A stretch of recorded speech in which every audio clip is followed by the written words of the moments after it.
4:30 जब इधर हम आए हैं, आपका स्टाफ भी साथ है। देखें ये कंडीशन, ये जहाँ से आप चल के आई हैं ये वो रोज जगह अभी बिल्कुल जीरो खाली हुई है। दोबारा वीडियो बना ले। ठीक है मैम, वो सर्कल ना ये बनेगा, इधर से ट्रैफिक आउट होगा, उधर से इन होगी, इधर से आउट होगी।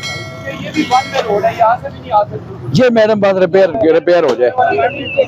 ये कब लगा? ये तकरीबन ये मैम ये रेडे वाले ना फट्टे पे रखते हैं ना, वो यूज करते हैं शॉर्ट टर्म अपने लिए, उसकी वजह से नुकसान होता है। हाँ जी एक मिनट एक्सक्यूज मी।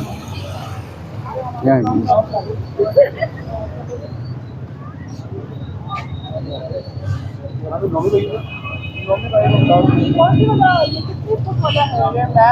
4-5 चौड़ाई है।